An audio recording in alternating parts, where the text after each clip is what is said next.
In 1882, Friedrich Nietzsche penned words that would echo through time with haunting accuracy. God is dead, God remains dead, and we have killed him. But hidden within his philosophical writings lay another prophecy, one that seems to describe our modern digital age with unsettling precision.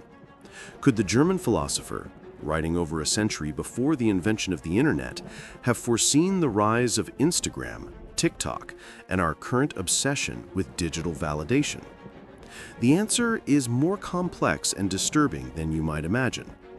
Nietzsche didn't predict Instagram specifically, but he identified the psychological and cultural forces that would inevitably create it. His insights into human nature, the need for validation, and the dangers of superficial values read like a roadmap to our current digital predicament. In his works, we find the blueprint for a society obsessed with image over substance, performance over authenticity, and external validation over inner strength. The will to power in the digital age. At the heart of Nietzsche's philosophy lies the concept of the will to power, the fundamental driving force behind all human behavior. This isn't simply the desire to dominate others, but rather the basic impulse to assert oneself, to grow, to expand one's influence and significance in the world. Nietzsche saw this as the primary motivator behind all human actions, from the artist creating a masterpiece to the politician seeking office. Now, scroll through Instagram for 5 minutes. What do you see? Millions of people exercising their will to power through carefully curated images, strategic captions, and calculated displays of their best life. Each post is an assertion of existence, a declaration that says, "I matter.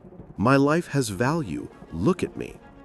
The Instagram influencer with millions of followers is the modern embodiment of Nietzsche's concept of will to power. They have successfully channeled their will to power into digital dominance, commanding attention, admiration, and even revenue through their online presence. But Nietzsche would have been deeply troubled by this manifestation of his philosophy. Why? Because he distinguished between authentic expressions of will to power and what he called slave morality, the tendency to derive one's sense of worth from external validation rather than internal conviction.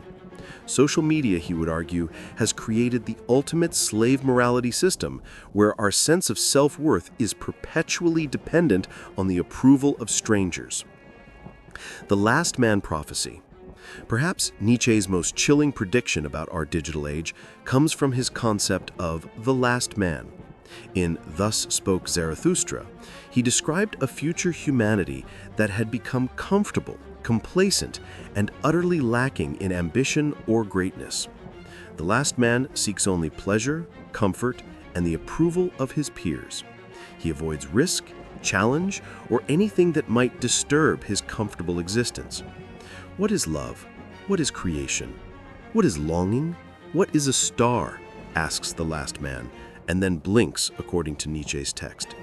These questions, which once drove humanity to greatness, become meaningless to a society focused only on immediate gratification and social validation. Does this sound familiar? Consider the average social media user's day. Wake up, check likes and comments from the night before, spend time crafting the perfect post, refresh feeds constantly for new content, seek validation through engagement metrics, and repeat. The digital dopamine hit from a well-received post has replaced the deeper satisfactions of meaningful achievement, genuine relationships, and personal growth. The last man, in Nietzsche's vision, would rather be comfortable than great.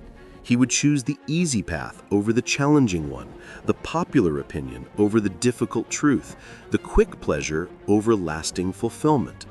Social media algorithms have created the perfect environment for the last man to thrive, feeding him exactly what he wants to see, confirming his existing beliefs, and never challenging him to grow beyond his comfort zone.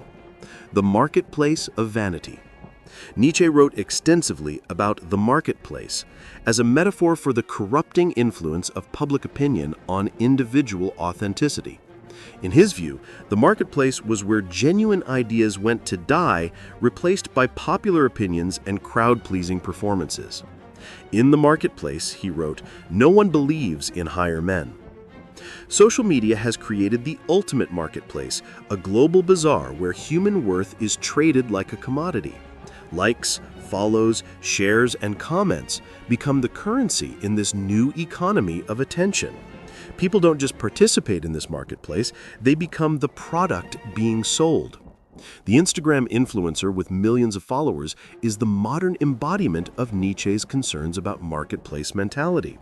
Successful social media personalities quickly learn that authenticity doesn't always sell. Instead, they must craft personas that generate engagement, controversy, or aspiration. The result is a performance of life rather than life itself.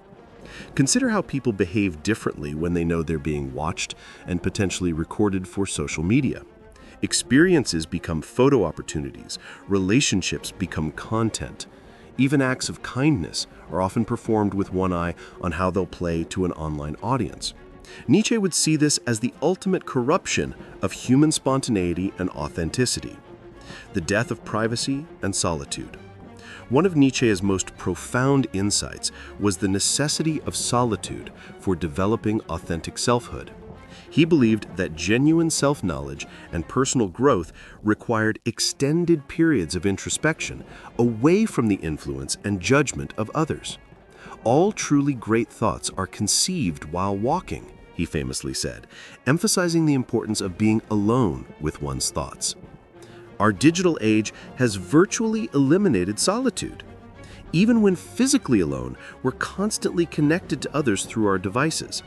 The average person checks their phone over 100 times per day, ensuring that solitude, true mental solitude, has become almost impossible.